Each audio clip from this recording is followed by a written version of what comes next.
29/11/2020 ശനിയാഴ്ച ഇന്ന് ഉണ്ടായ ഒരു സംഭവമാണ്. തൃശ്ശൂർ കൊടുങ്ങല്ലൂർ റൂട്ടിലാണ് പൂച്ചിനിപ്പാടം എന്ന് പറഞ്ഞ സ്ഥലത്ത് അമ്പ് പെരുന്നാൾ നടക്കാണ്. അപ്പൊ അതിന്റെ വലിയ ബ്ലോക്ക് ആയതുകൊണ്ട് ഊരകത്ത് നിന്ന് ലെഫ്റ്റ് തിരിഞ്ഞ് ചേർപ്പ് തായംകുളങ്ങര വഴിക്ക് ബസ് എടുത്ത ഒരു PG ട്രാവൽസിന്റെ ബസ്സിൽ ഉണ്ടായ ഒരു അനിഷ്ട സംഭവമാണ് നിങ്ങൾ കണ്ടുകൊണ്ടിരിക്കുന്നത്. അപ്പൊ പറഞ്ഞു വന്നത്, അവിടെ ചേർപ്പ് തായംകുളങ്ങര ക്ഷേത്രത്തിന്റെ മുമ്പിൽ വന്ന് ട്രിപ്പ് അവസാനിക്കുന്ന ബസ്സുകളുണ്ട്, അവിടെ ഇടാറുണ്ട്. അങ്ങനെ തിരിച്ചിട്ടുന്ന സമയത്താണ്, ഒരു ബസ് തിരിച്ചിട്ടിരുന്ന സമയത്താണ് ഇവൻ അങ്ങോട്ട് കയറിക്കുന്നത്. അപ്പൊ അവനോട് കയറി പൊക്കണം അതിന്റെ ഡ്രൈവർ പറയുകയും ചെയ്തു. ഇവൻ അതുപോലെ കയറി അങ്ങോട്ട് ചെന്നും ചെയ്തു.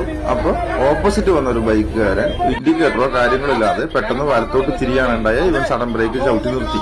അതിൽ പ്രകോപിതരായ നാട്ടുകാർ അഭ്യാസമാണ് നിങ്ങൾ കാണുന്നത്.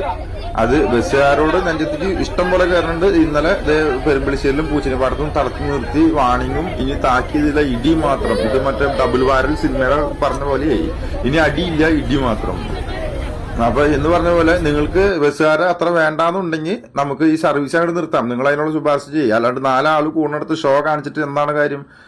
ഇതിലും പെണ്ണും പിള്ളേരും ഒക്കെ ഉണ്ട്. ഇതില് കുട്ടികൾ ഇരുന്ന് കരയുന്നുണ്ട്. അത് നിങ്ങൾ കേൾക്കണുണ്ടോ? ഇതിന്റെ ഉള്ളിൽ ഇരിക്കുന്നത് മൃഗങ്ങളോ പാടോ പോത്തോ ഒന്നല്ല, മനുഷ്യന്മാരെന്നാ. നിങ്ങളുടെ പോലെ നിങ്ങളുടെ കുടുംബക്കാരെ ആരും ഈ ബസ്സിലൊന്നും യാത്ര ചെയ്യാറില്ലേ? ഈ ബസ്സിന്റെ ഉള്ളിലും വന്യമൃഗങ്ങളൊന്നുമല്ലല്ലോ കൊണ്ടുവരുന്നത്. അതിൽ കുഞ്ഞു കുട്ടികളുണ്ട്. ഒരു കുഞ്ഞു കൊച്ചിന്റെ കരച്ചിൽ നിങ്ങൾ കേട്ടായിരുന്ന?